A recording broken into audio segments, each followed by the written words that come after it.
Have you ever felt like you're struggling in the middle of an ocean of chaos, where every effort to swim against the current only pulls you deeper into exhaustion?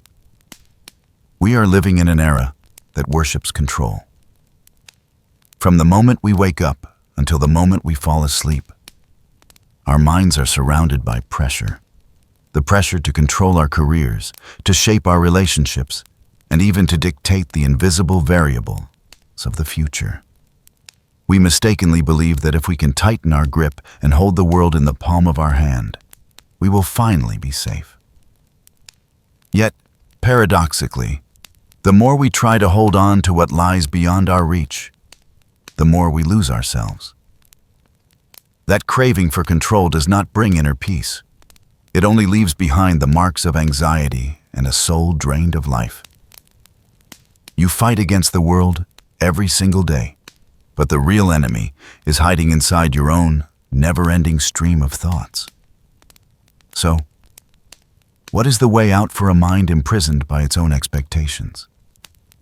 Try to imagine a mental state as steady as a mountain where the storms outside cannot shake the peace within. The secret of that strength does not lie in trying to change your circumstances, but in a skill we often neglect: letting go. Today, we are not going to talk about how to conquer the world. We are going to dive deep into the philosophy of Stoicism to learn the most important lesson of a lifetime: how to control your mind.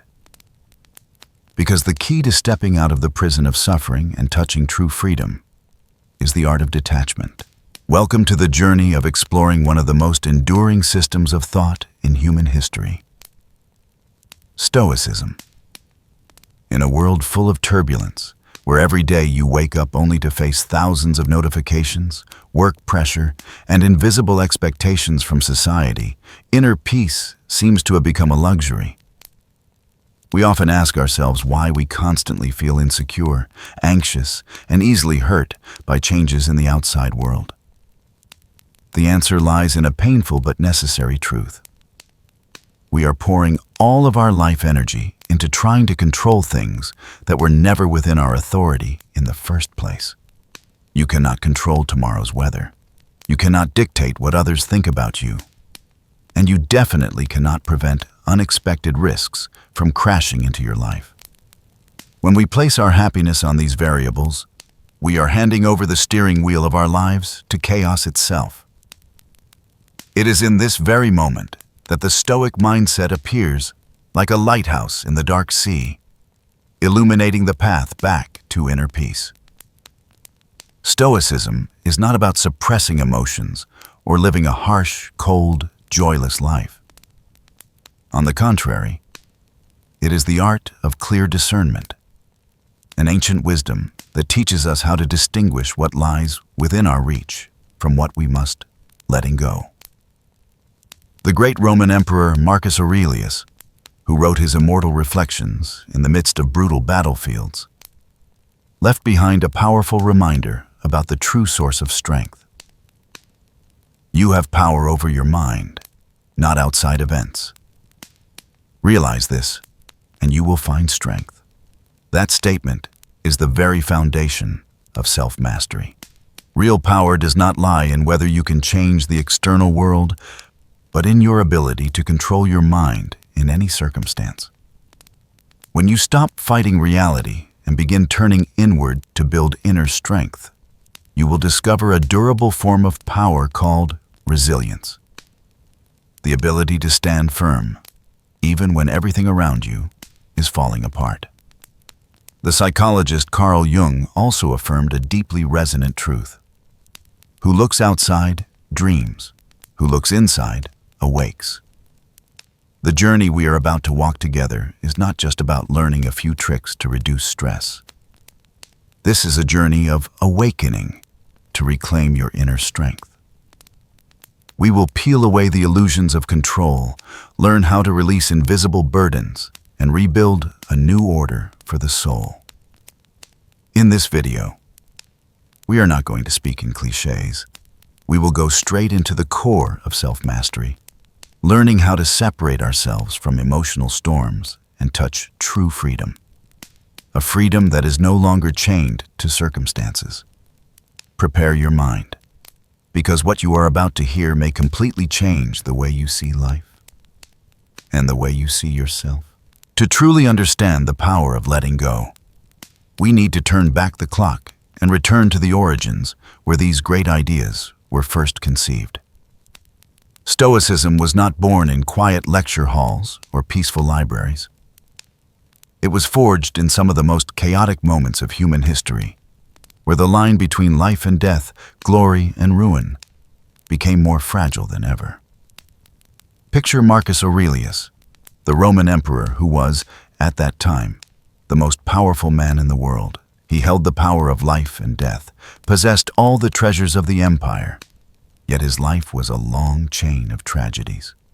Endless border wars, plagues devastating the capital, and betrayal from those closest to him.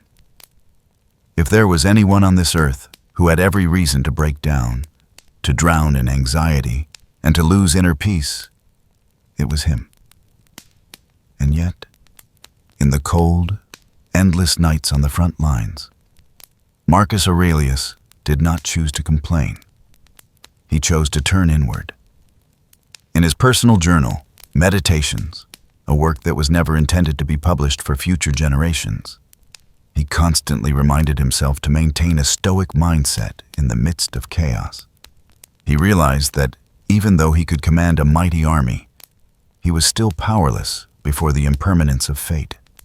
The greatest lesson from this emperor was not how to conquer new lands, but how to control your mind so that it would not be crushed under the weight of the crown. On the completely opposite end of the spectrum stood Epictetus, a man born into slavery. He owned nothing, his body was crippled, and physical freedom was a distant luxury. Yet from the deepest depths of captivity, Epictetus discovered a horizon of freedom from attachment. He understood that chains could bind the feet, but they could never imprison the will. For Epictetus, wealth and freedom did not lie in what we hold in our hands, but in our ability to reduce unnecessary desires. He left us a profound warning about the true nature of happiness. Wealth consists not in having great possessions, but in having few wants. Both Marcus Aurelius and Epictetus, one standing at the peak of power, the other at the bottom of society, met at the same crossroads of truth. Life is inherently impermanent. Everything, people, emotions, fame, even life itself, follows the law of constant change. Suffering does not arise from change itself, but from our stubborn clinging and refusal to accept reality. It was precisely this harsh historical backdrop that proved Stoicism is not empty theory. It is a survival toolkit for the mind. The Stoic philosophers saw through a painful truth that we modern people often forget. Most of what happens in life is beyond our control. We are anxious because we try to reshape the flow of fate instead of learning how to move with it. The legacy they left behind is the foundation for the concept of detachment that we are seeking. It is not an escape from reality, but a wise strategy for conserving energy. By accepting impermanence and focusing on what truly belongs to us, they found the resilience to rise above adversity. And now, that 1,000-year-old wisdom will be the key to unlocking the door of freedom for us in this modern world, overflowing with noise. The first principle, and perhaps also the hardest one to practice on the journey toward peace, is freedom from attachment, freedom from clinging and emotional bondage. To truly understand this concept, we first have to bravely face a raw truth about how the human mind operates. Most of the suffering we carry does not come from the events themselves, but from our attachment to those events. We tend to tie our happiness, our self-worth, and our sense of security to external factors.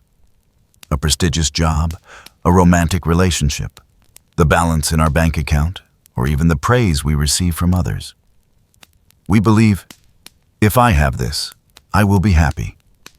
And conversely, if I lose that, my life will collapse. This mindset turns us into willing prisoners. When you attach your peace to something impermanent and easily changeable, you are handing over control of your life to the winds of fate. You live in a constant state of fear of loss, fear of change, fear of abandonment. That is not freedom. That is emotional slavery. This is where the philosophy of detachment steps in like a powerful antidote for the soul. However, there is a dangerous misunderstanding that many people fall into when they hear this word. They think detachment means being cold, numb, cutting off all relationships, and living a life of indifference like a block of stone. That is absolutely not the case. Stoicism does not teach us to abandon love, ambition, or the beautiful experiences of life. True detachment is the art of fully participating in life without being controlled by its outcomes. Picture it this way. You can love someone with all your heart, cherish every moment with them, yet deep down, you understand and accept that they are an independent being, and this relationship can change at any time. You give your all to a passion project, pouring in your talent and energy, but you do not let your worth as a human being be defined by whether that project succeeds or fails. That is the spirit of letting go, releasing the need to control what cannot be controlled, so you can focus completely on what you can actually master. Why is this principle so important in building inner peace? Because the very nature of the universe is impermanence. Nothing lasts forever. What we are holding today, our health, our status, our loved ones, are all gifts that life has loaned us for a limited period of time. Suffering arises when we mistake these borrowed things for permanent possessions. When harsh reality strikes and takes those things away, our attachment makes it feel as if a part of our own body has been cut off. We struggle, we resent, and we drown in despair. But when you train yourself in the mindset of freedom from attachment, you begin to see everything with clarity. You understand that everything that comes and goes is simply following a natural law. Instead of clinging to the desire for everything to stay still according to your will, you learn to flow with the current. You become more flexible, more compassionate, and most importantly, more calm. This kind of letting go gives you an immense source of inner strength. When your happiness no longer depends on whether people like you or not, you stop living to please the entire world. When your value is no longer chained to material possessions, you stop living in constant fear of loss. You reach a state that the Stoics called self-mastery at the highest level.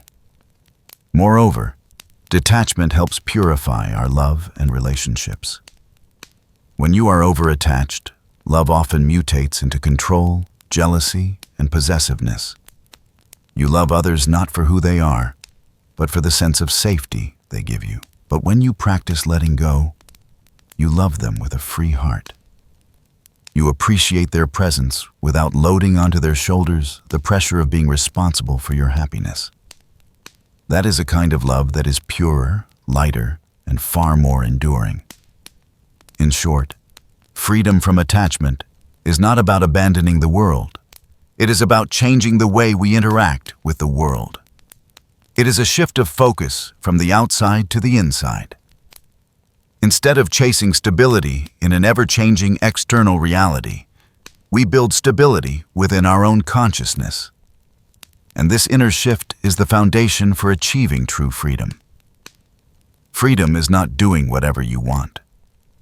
True freedom is when your mind is no longer pulled like a puppet by compulsive desires or invisible fears. When you can stand in the middle of life's storm, watch the chaos around you while your heart remains as still as a quiet lake, clearly knowing what is yours and what is not. That is the peak of detachment. And that is also the moment you realize letting go is not losing. It is the only way to truly reclaim your own life. To truly feel the power of freedom from attachment, let's step out of dry definitions and look at the real flow of life through a simple yet haunting metaphor. A handful of sand in your palm. Imagine you're standing by the sea and you scoop up a handful of sand. If you keep your palm open, relaxed, gentle, at ease, the sand simply rests there. You can feel the warmth of the grains, their full presence in your hand. But the moment the fear of losing them arises, you start to clench your fist. You want to keep them, control them, make sure not a single grain can escape. And what happens? The tighter you squeeze, the faster the sand slips through your fingers. In the end, when you open your hand, all that's left is emptiness and the aching marks of having strained too hard. Life, relationships, status, and even our expectations are just like that handful of sand. The paradox of control is this: the more desperately we try to hold on, the faster we lose.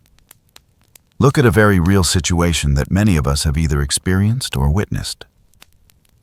A man builds his entire identity on his career. He doesn't just work as a director, he is a director. That position, that salary, that admiration from employees, all of it becomes the shell that defines his worth as a person. He tightly attaches his self-esteem to something that is never fully in his control: the decision of a board of directors or the fluctuations of the market. Then an economic crisis hits, or a restructuring takes place. He loses his job. For an ordinary mindset, this isn't just the loss of income, it's the collapse of the ego. He falls into deep depression, feeling useless and pathetic. Why does the pain cut so deep? Because he never practiced detachment. He allowed what he has to define who he is. When the external thing disappeared, his inner world crumbled with it. Now, look at how someone with a stoic mindset faces the exact same situation. They still work with all their heart, still give their passion and responsibility. But they see that job title as nothing more than a coat. It's nice, it's warm, and they're grateful to wear it. But they are always deeply aware. This is a coat, not my skin. If one day that coat is taken away, they may feel a bit cold. But they know their core value, their inner strength, is still intact. They don't collapse, because they never handed over the ownership of their life to that title. This is the subtle yet decisive difference between owning something and being owned by it. We can see the destruction caused by the lack of letting go most clearly in love. How many relationships have fallen apart not because of a lack of love, but because of an excess of control? When we cling blindly, we begin to see the other person as our property. We grow jealous, tormented when they change, terrified when they find joy outside of us. Love then becomes a suffocating prison. Practicing letting go in love does not mean you stop caring. On the contrary, it is the highest form of appreciation. It's like looking at a beautiful flower in the garden. If you are greedy and want to own it, you pluck it and bring it home to put in a vase. That flower will soon wither and die. But if you have enough true freedom in your soul, you choose to admire it, water it, and let it freely bloom under the sunlight. You accept that the flower may wither, or that the wind may blow it away. That very acceptance of impermanence makes the present moment more vivid and precious than ever. Epictetus, the slave philosopher we mentioned earlier, once used the image of a banquet to illustrate this attitude toward life. He said we should behave in life as we would at a feast. When a dish is placed in front of you, Politely reach out and take a reasonable portion. If it hasn't come yet, don't sit there craving and pining for it. If it passes by, don't try to grab and cling to it. Applied to the modern world, when success comes, receive it with humility. When failure comes, receive it with composure. When someone you love walks into your life, love them wholeheartedly. When the bond ends, let them go gently. That is the only way to maintain inner peace in the ever-changing currents of life. Suffering does not come from losing something. Suffering comes from the illusion that we were entitled to own it forever.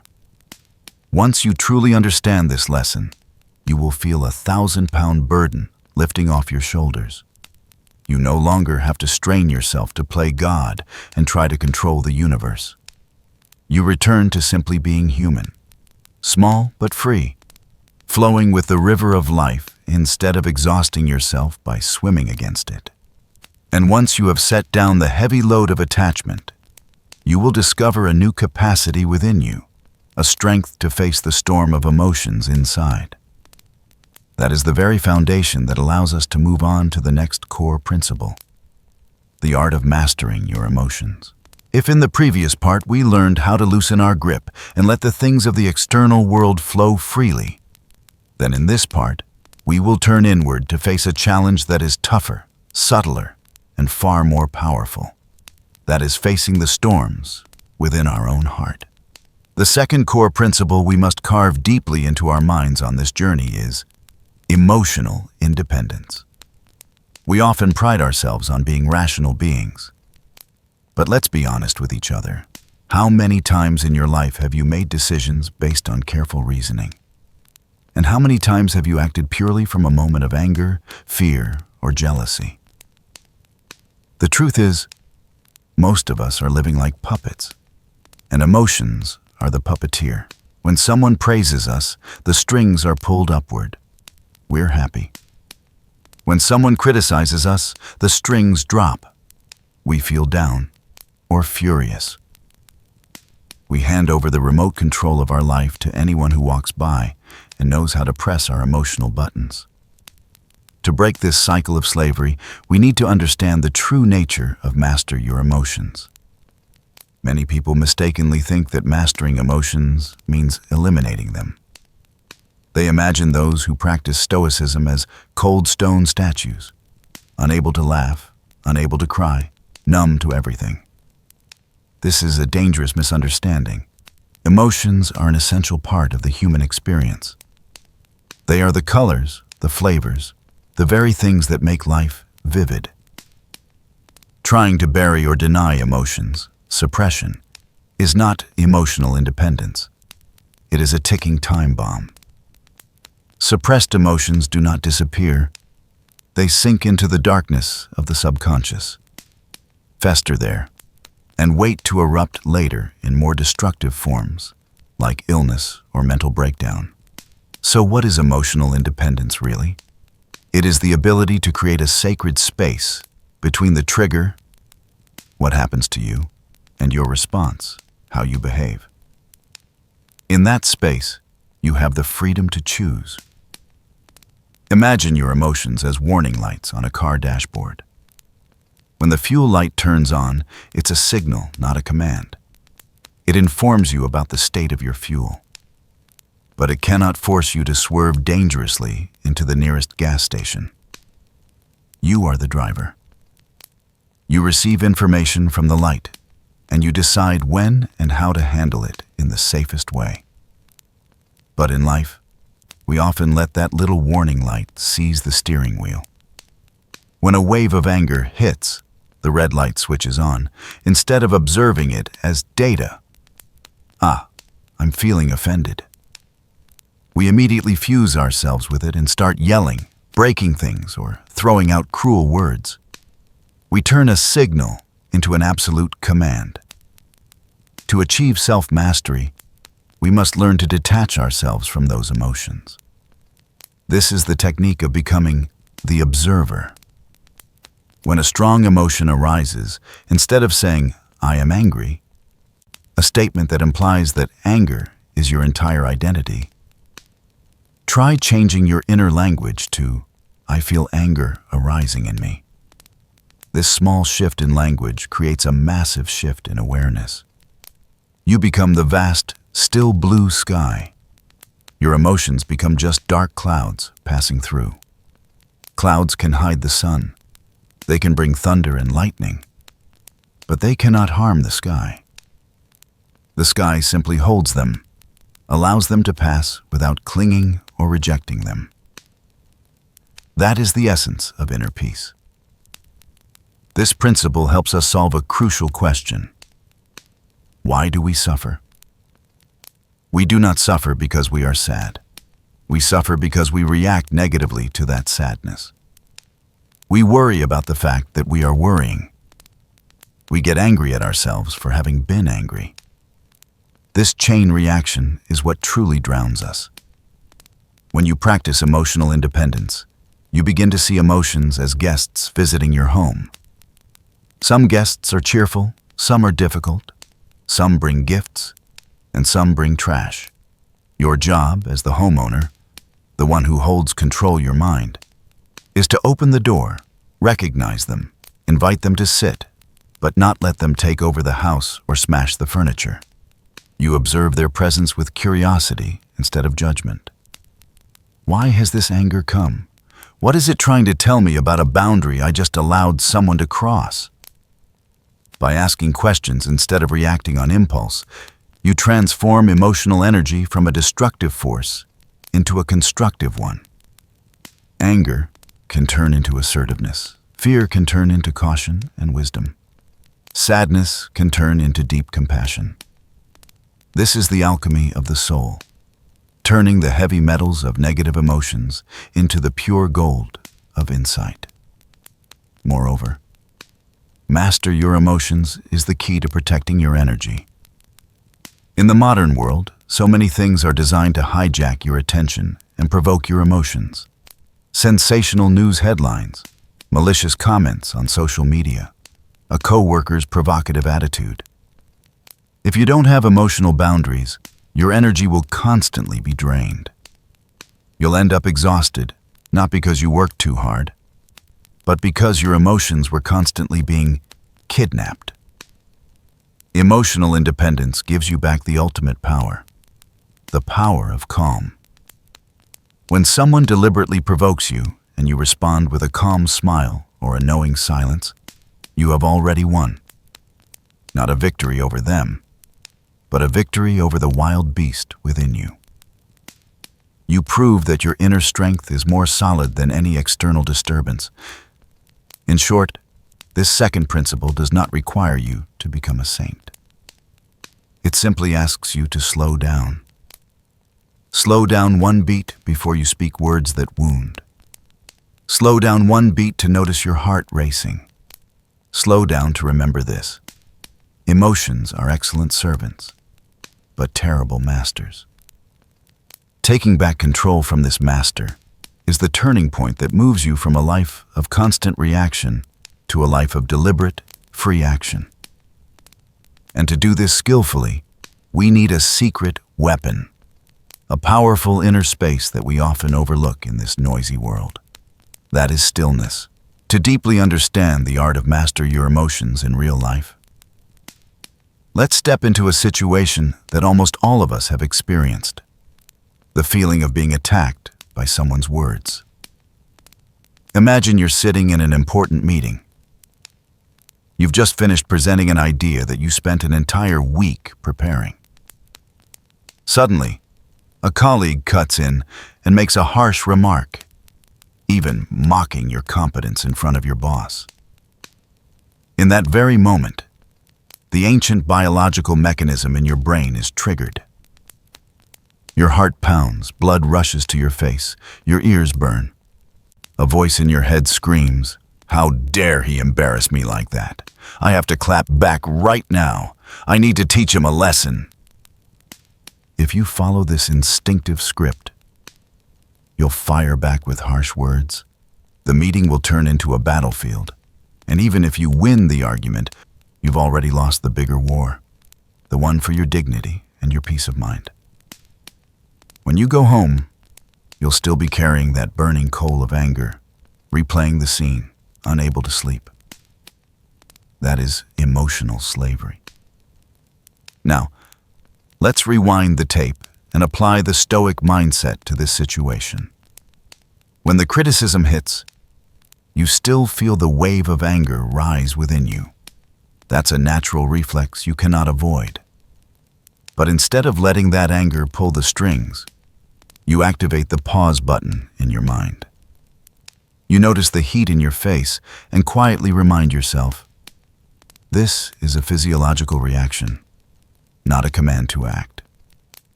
You take a deep breath and create a pocket of stillness between their words and your response. Inside that stillness, you begin to analyze with cool logic. Is what he said true? If it's true, I should be grateful and improve because it helps me get better. If it's false, then this is his perception problem, not a fact about who I am. Why should I let someone else's mistake destroy my inner peace? The result? You respond with a calm smile, perhaps with a smart, clarifying question, or you simply acknowledge the comment and continue presenting. You not only protect your dignity, but you also earn respect for your emotional independence. You walk out of the meeting as light as you walked in, without dragging along any emotional baggage. That is the power of not identifying yourself with your emotions. A beautiful metaphor for this state is the image of the ocean. The surface of the ocean can be wild with waves during a storm, symbolizing external events and temporary emotions. But if you dive just a few meters below, the water is still calm, cool, and peaceful. A person who has mastered their inner world lives at that depth. They are aware of the storms on the surface, but they do not let their consciousness be swept away by the waves. They remain firmly connected to the true freedom that lies beneath the chaotic layers of emotion. We can also see the lesson of letting go of control in the story of the archer. When an archer draws his bow, he can control his stance, the tension of the string, his breathing, and his focus. That is everything he can truly master. But the very moment the arrow leaves the string, he must completely release control. A sudden gust of wind, the target moving, or some other external factor can all affect the arrow's trajectory. If the archer ties his happiness to the arrow must hit the target, he will be extremely tense when shooting and crushed with disappointment if he misses. But if he is a Stoic, he focuses all his energy on shooting the best arrow he possibly can, and then calmly accepts whatever outcome follows. If he hits, he doesn't become arrogant. If he misses, he doesn't spiral into self-loathing. He simply sees it as data to adjust for next time. In modern life, we are that archer. We fire arrows of intention, effort, and love every day. Inner strength does not come from every arrow hitting the bullseye. It comes from knowing we've done our best and refusing to let external results dictate our inner worth. There is a classic story about Cato, a famous Stoic statesman. Once, while he was in a public bath, a stranger bumped into him and punched him. When the man realized it was Cato, he panicked and apologized profusely, terrified of being punished. Cato simply replied calmly, "I don't remember being struck." This wasn't a failure of memory. It was the pinnacle of detachment. He refused to give that negative event a place in his mind. He refused to play the victim. To him, being punched was just a physical incident that had already passed. Anger and resentment were options he deliberately chose not to pick. He chose freedom instead. These examples show us that master your emotions is not some supernatural miracle. It is a skill, just like training a muscle. Every time you choose silence over a pointless argument, Every time you choose a smile instead of a frown in a traffic jam. Every time you choose to release resentment towards someone from your past, you are laying one more solid brick in the fortress of your inner world. And once you begin to step back from the noise of your emotions, you'll find yourself standing before the doorway of an even greater source of power, a force the modern world often underestimates. Yet it is the ultimate weapon of all great souls. That is, the power of stillness. If detachment is the shield that helps you block the blows coming from the outside, and emotional independence is the sword that cuts through the inner chains of emotion, then the next principle is the solid ground beneath your feet that keeps you standing firm. It is the combination of the power of silence and resilience. We are living in a world addicted to noise, not just the noise of traffic or construction, but the noise of information, of social media, and of endless conversations that never truly end. Modern humans are afraid of silence. We are afraid of empty space. The moment we have just a few free minutes, our hands reach for the phone as a reflex of survival. Why? Because in silence, we are forced to face ourselves. We are forced to hear the inner voices we've been drowning out with music and movies. But the Stoic philosophers and spiritual masters understood a profound truth. The power of silence is not emptiness. It is fullness. Blaise Pascal once made a striking observation. All of humanity's problems stem from man's inability to sit quietly in a room alone. Silence is the powerful space where self-mastery is born. When you step out of the noisy current of society and enter the state of solitude, positive, chosen aloneness, you are not lonely. There is a huge difference between being lonely, empty because others aren't there, and being in solitude, complete while being with yourself. Solitude is when you reconnect with who you truly are, cleanse your mind from the dust of public opinion, and recharge the energy of your inner strength. It is only in this stillness that mindfulness can truly take root and blossom. You begin to observe your stream of thoughts as clearly as seeing the bottom of a lake through crystal clear water, instead of trying to see through waves constantly stirred up by thrown stones. And once you have stillness as your anchor, you are ready to receive the next core principle, the one that separates truly mature individuals from overgrown children.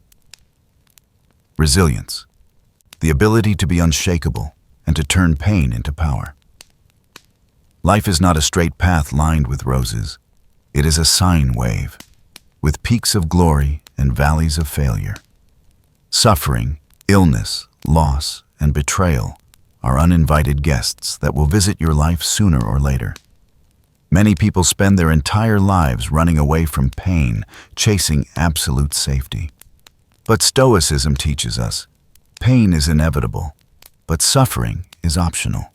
Resilience is not the ability to dodge hardship, nor is it simply the ability to grit your teeth and endure the storm. Resilience at its highest level is the ability to become anti-fragile, to grow stronger because of adversity. Just as muscles only grow when they are torn through heavy training, our inner strength is truly forged only when we walk through pain instead of trying to go around it. We need to redefine our relationship with difficulty. Instead of asking, "Why is this happening to me?" Like a victim, someone with a stoic mindset will ask, "What is this trying to teach me? What quality can I train through this challenge?" When you lose your job, it is an opportunity to train courage and adaptability. When you are criticized, it is a chance to train humility and emotional independence. When you experience failure, it is a chance to train perseverance. This is the alchemy of the mind, turning every stone in your path into a step that elevates you. This principle is also closely related to the concept of accepting fate, amor fati, love your fate. A resilient person does not argue with reality. They do not waste energy complaining that it shouldn't have rained. They accept that it is raining and focus on finding an umbrella or learning to dance in the rain. This acceptance unlocks an enormous reserve of energy. When you stop fighting what has already happened, you free all your strength to shape what happens next. Furthermore, resilience teaches us the value of discomfort. Modern society sells us comfort: soft beds, cool air conditioning, fast food, instant entertainment. We grow weak because everything is too convenient. To build lasting inner peace, sometimes we must willingly step into hardship. Self-discipline, waking up early, saying no to cheap temptations. These are all small exercises that train the muscles of willpower. So when life throws a boulder at you, you already have enough strength to catch it without collapsing. In summary, the combination of the power of silence and resilience forms a three-legged stance of unshakable stability. Silence helps you see clearly and recharge your energy. Resilience helps you face and transform pain. And when these two intertwine, you reach a state of true freedom. A freedom not because you've escaped the world, but because you've grown stronger than the trials of the world itself. You are no longer a fragile leaf blown away by the wind, but a mountain standing tall, allowing the wind to pass and the clouds to drift by. That is the portrait of a human being who has truly taken hold of their destiny. And to prove the immense power of this state, let us look at extraordinary stories where extreme adversity has given birth to the greatest of souls. To feel the healing and regenerative power of silence. Imagine your mind as a glass of water clouded with mud. In the busyness of daily life, we constantly stir that glass with worries, phone notifications, and endless races that never seem to end. The water is always murky, making it impossible for us to see the bottom, impossible to see the true nature of things.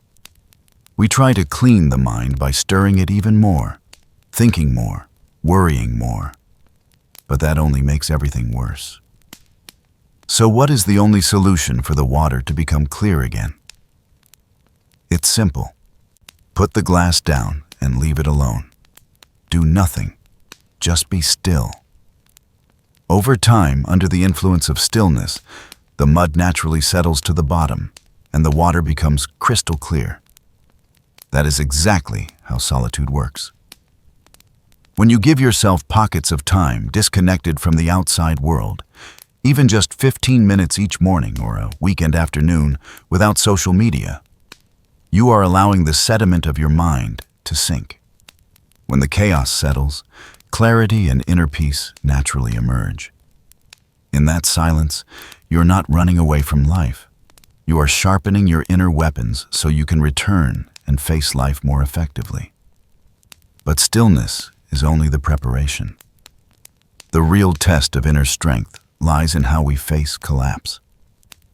And to illustrate resilience and the peak of the Stoic mindset, there is hardly a more powerful example than the story of the great inventor, Thomas Edison. On a winter night in 1914, a massive fire broke out at Edison's huge laboratory. The raging flames burned down entire buildings, destroying prototypes, notes, and research he had spent his whole life building. The damage was estimated in the millions of dollars at the time, an enormous sum. And worse, the insurance only covered a very small portion. At 67 years old, watching his life's work turn to ashes before his eyes, what would a normal person do? Collapse in despair? Cry out in agony? Curse fate? But Edison did something unimaginable.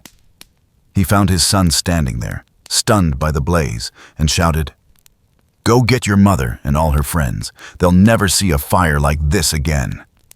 He wanted them to come and witness it, knowing they might never see anything like it again. The next morning, standing in front of the smoldering ruins, instead of giving up, he declared, "There is great value in disaster. All our mistakes are burned up. Thank God we can start anew." This is one of the most vivid embodiments of resilience. Edison did not deny the pain of his loss, but he refused to become its victim. He practiced detachment at the highest level, separating his identity from his material possessions in order to protect his spirit. In the midst of destruction, he saw the seeds of rebirth. And indeed, just 3 weeks after the fire, he produced the first phonograph. This story teaches us a crucial truth. Adversity is not the final full stop. It is a turn in the road. Now connect this to your own life. You may not lose a factory like Edison did, but you might go through a painful breakup, a failed business, or a serious health challenge. If you lack inner strength, you will see those scars as proof of misfortune. You will cling to the past and let it gnaw away at your present. But if you carry the mindset of a stoic warrior, you will see those scars as metals. You understand that coal must endure immense pressure before it can become a diamond. A seed must endure darkness and the painful cracking of its shell before it can grow into a towering tree. Suffering is the fuel of growth. When you stop fearing pain and start learning from it, you become anti-fragile. The more you are battered, the stronger you become. You stop praying for an easy life, and instead, you pray for the strength to endure and overcome any difficulty. Solitude helps you understand who you are, and resilience helps you protect that self in the middle of the storm. When you combine these two elements, you touch true freedom. No one can truly hurt a person who knows how to find joy in stillness and how to rise from the ashes with a smile. We've explored the system of thought, understood the principles, and seen powerful evidence. But the most important question still remains. How do we bring all of these lofty ideas into a life filled with bills, deadlines, and responsibilities? How do we practice letting go when deadlines are chasing us and payments are waiting to be made? It is time to turn philosophy into action. Let's step into the practical application. We've just walked together through a long journey of thought, from exploring the ancient philosophy of Stoicism to understanding how emotions and the inner world truly operate. But as one sage once said, knowing without doing is the same as not knowing. Philosophy is not meant to sit on a glass shelf of intellect. It's a set of work clothes we must put on to face the dust, sweat, and collisions of everyday reality. The most important question now is, how do we apply the art of detachment and letting go to the life of a modern human being? Someone who has to deal with work deadlines, monthly bills, social media pressure, and complex relationships? How do we maintain inner peace when the alarm rings and the daily grind starts dragging us back into its rush? Let's build a practical toolkit together, broken down into specific strategies you can start using to master your emotions and take charge of your life starting today. Strategy 1. The art of discernment in the age of noise. The greatest challenge of our time is not a lack of information, it's an overload of chaos.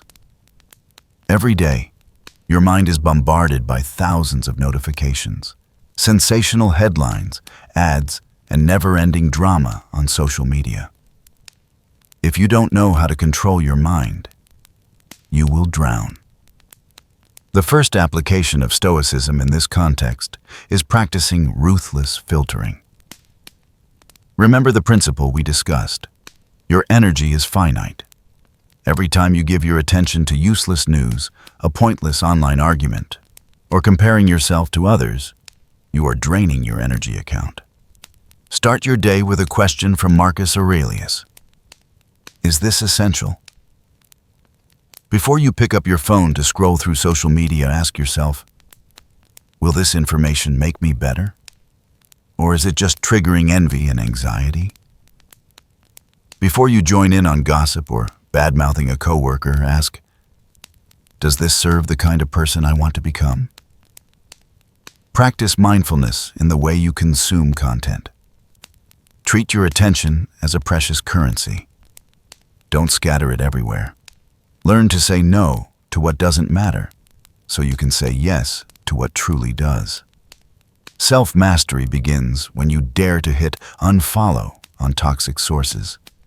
Dare to turn off notifications so you can focus on deep work. And dare to ignore trends the whole world is chasing if they don't align with who you are. That is the first step in reclaiming your autonomy. Strategy 2. Redefining failure and detaching from outcomes. In work and career, the biggest fear that holds us back is the fear of failure. We fear rejection, fear our projects will flop, fear being judged as incompetent. This fear stems from tying our self-worth to the results of our work. To apply freedom from attachment in your career, you need to perform a psychological surgery. Separate the me from my work. See failure through the lens of the Stoic mindset. Failure is not the final full stop, nor is it a measure of your worth. Failure is simply data. It's feedback from reality telling you that your current method isn't working. That's all. When you send a proposal and your boss rejects it, instead of thinking, "I'm useless," shift to, "This approach wasn't convincing enough. I need to adjust my reasoning." When you lose money on an investment, instead of, "I'm a loser," say, "The market just taught me a lesson in risk management." This mindset shift helps you build resilience, the ability to bounce back after a fall. The most successful people are not those who never fail, but those who can let go of the pain of failure the fastest and get back in the game. They see life as a giant laboratory where they are allowed to try, fail, adjust, grow. When you are no longer afraid of being wrong, you gain true freedom to create and break through. Strategy 3. Using the dichotomy of control at work. The workplace is the perfect training ground for practicing letting go of control. You'll encounter demanding bosses, uncooperative coworkers, unreasonable customers, and sudden policy changes. Whenever you feel stressed or frustrated, take out a piece of paper and draw 2 columns. On the left, write, "What I can control." On the right, write, "What I cannot control." For example, in a troubled project, you can control your effort, the quality of the report you write, your communication attitude, the solutions you propose. You cannot control your boss's reaction, company budget cuts, mistakes made by other colleagues, the overall economy. Once you've listed everything, take a pen and cross out everything in the right column. Tell yourself, "I am letting go of all of this completely. I will not spend a single second worrying about these things." Then focus 100% of your energy on what's in the left column. This simple exercise cuts off the root of anxiety. You'll feel immediate relief as the weight of the world slides off your shoulders. You are not responsible for the final outcome because it depends on many factors. You are responsible only for your actions. And here's the paradox. The more you focus on your actions without being haunted by fear of the result, the better the results usually become. Strategy 4. Emotional independence in relationships. Romantic relationships and family are often the hardest areas to practice letting go because the emotional bond is so deep. But precisely for that reason, emotional independence becomes even more important. We often make the mistake of turning other people into our happiness suppliers. We expect our partner to always understand us, our children to always obey, our friends to always agree and support us. When they don't, we feel disappointed and hurt. A practical application here is, learn to love without possessing, to care without controlling. Start by observing your emotions when conflict arises. Instead of reacting immediately out of pride or hurt, step back into the power of silence. Ask yourself, why does their action hurt me so much? Am I placing unrealistic expectations on them? Am I trying to control them to fit my script? Give the people around you the greatest gift, the right to be themselves. Accept their flaws as part of reality. When you stop trying to change others, you'll find that relationships become much lighter. You become a peaceful harbor people want to return to, not a cage they want to escape from. That is the power of inner strength, being so grounded that you can hold space for the imperfections of others. Strategy 5. Practicing the pause and enjoying solitude. In a rushed life, we easily lose connection with ourselves. To reclaim self-mastery, you must create daily rituals of stillness. You don't have to retreat to a mountain monastery. You can start very small. 5 minutes in the morning. Instead of grabbing your phone the moment you wake up, spend 5 minutes breathing, drinking a glass of water, and setting your intention for the day. Tell yourself, today, no matter what happens, I will keep my calm. Micro pauses between tasks. When switching from one task to another, stop for 1 to 2 minutes. Do nothing. Just observe your breath. This is when you reset your brain, release the weight of the previous task, and welcome the next one with a clear mind. Weekend solitude. Try going for a walk alone. No headphones, no phone. Observe the world around you. Birds singing, the colors of the leaves, the flow of people passing by. Learn how to befriend yourself. When you're comfortable with being alone, you no longer fear abandonment. You no longer rush into toxic relationships just to escape the feeling of emptiness. Inner peace is built from small, quiet moments like these, gradually forming a vast, unshakable inner lake. Strategy 6. Letting go of the past and the future to live fully in the present. Finally, the deepest application of detachment is letting go of time. We often live in regret over the past. I wish I hadn't done that, or in anxiety over the future. What if something bad happens? But Stoicism reminds us, the past is dead. The future is unborn. We only truly have the present moment. Practice the habit of closing drawers. When something has already happened, extract the lesson, then close the drawer. Don't keep reopening it to chew on old pain. When worry about the future arises, remind yourself, that belongs to tomorrow. Tomorrow I will have the strength to handle it. Right now, my job is to live this moment well. Living in the present tense is mindfulness. When you eat, just eat. When you work, just work. When you play with your child, be fully there with them. Don't let your mind wander elsewhere. The quality of your life does not depend on what you have, but on how fully present you are in each moment. Summary: the path to becoming untouchable. Applying all of this is not easy. There will be days you fail. There will be times you lose your temper, you worry too much. You want to control everything again. That is completely normal. Do not beat yourself up.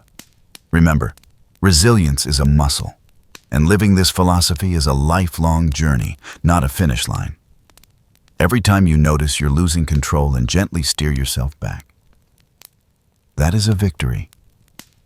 Every time you choose to release a grudge instead of feeding it, you move one step closer to true freedom. Start small. Choose one thing to let go of today. Maybe it's letting go of the need to be right in an argument. Maybe it's letting go of irritation in a traffic jam. Maybe it's letting go of anxiety over an email that hasn't been answered yet. From those small acts of letting go, you gradually untie the knots in your soul. You begin to realize that when you stop trying to control the world somehow becomes gentler toward you. And more importantly, you will discover a version of yourself you've always longed to meet. A person who is steady, serene, powerful from within, and completely free. That is not a miracle. It is the result of training. And the power to begin that training is already in your hands, right now. Of course, when we approach the philosophy of letting go, we inevitably run into a difficult, almost haunting question. Will practicing Stoicism and distancing myself from my emotions turn me into a numb, cold, stone-like person? This is the biggest and most harmful misunderstanding about this path. Many people confuse detachment with apathy, but the line between them, though subtle, completely determines the quality of your life. Apathy is the attitude of, "I don't care about anything." It is a way of running away from reality out of fear of being hurt. Detachment in the Stoic spirit, on the other hand, is the attitude of, "I care with my whole heart. I love deeply. But I accept that the final outcome is not under my control." You do not become emotionless. You simply become more resilient. You still cry when you're sad, still laugh when you're happy. But you don't let those emotions sink the ship of your inner peace. You love someone not out of fear of losing them, but out of gratitude for their presence in this moment. That is a love that is far more mature and free. Another common challenge is this. The theory sounds great, but when real adversity hits, how can anyone easily let go of control? We have to admit that achieving emotional independence is not a quick painkiller. It is a long, ongoing inner battle. There will be days when you fail, days when you feel weak and want to scream. That is completely normal. Self-mastery is not for dreamers who are looking for an easy ride. It is the path of warriors. It demands that you constantly confront your instinct to control, to possess, and then slowly, step by step, rebuild your inner strength from the broken pieces. Don't pray for perfection, pray for progress. It is in that relentless effort that the true meaning of true freedom finally reveals itself. Our journey into the art of letting go has come to an end for today. But the door to your true freedom has only just begun to open. Through the profound wisdom of Stoicism, we've uncovered a simple yet life-changing truth. True freedom does not come from controlling the whole world. It comes from no longer allowing the world to control you. We've learned that detachment is not coldness or escape, but the bravest way to protect your inner peace in the heart of the storm. It is the choice to become an untouchable, a soul that cannot be violated, where praise and criticism, gain and loss, success and failure from the outside world no longer have the power to shake your inner core values. Remember this: you are not a victim of circumstance. You are the architect of your own destiny. Whenever life feels too suffocating, remind yourself of the power of letting go. Let go of unrealistic expectations. Let go of the past that is already dead. And let go of the fear of a future that hasn't arrived. Only when your hands are no longer busy clinging to what is fleeting can you open your arms to receive what truly matters: peace, wisdom, and a pure, unburdened kind of love. The journey towards self-mastery is not something that happens overnight. It is a daily, steady practice of inner cultivation. There will be times when you stumble, but remember resilience. Don't give up, because on the other side of letting go is the extraordinary version of yourself you've always longed to become. If this video has touched a hidden corner of your soul, or helped you feel even a little lighter in the middle of life's chaos, please take a second to hit the like button and share it with someone who might be searching for their own sense of peace. That is the simplest way we can spread these positive values further into the world. And more importantly, I truly want to hear your story. What is the hardest thing for you to let go of right now? A relationship, a haunting memory from the past, or the pressure of work? Share it in the comments below. We'll walk through it together and try to find the answers. Thank you for giving your precious time to stay with me until these final moments. I wish you a life of calm strength and unshakable peace. Goodbye for now, and see you in the next video.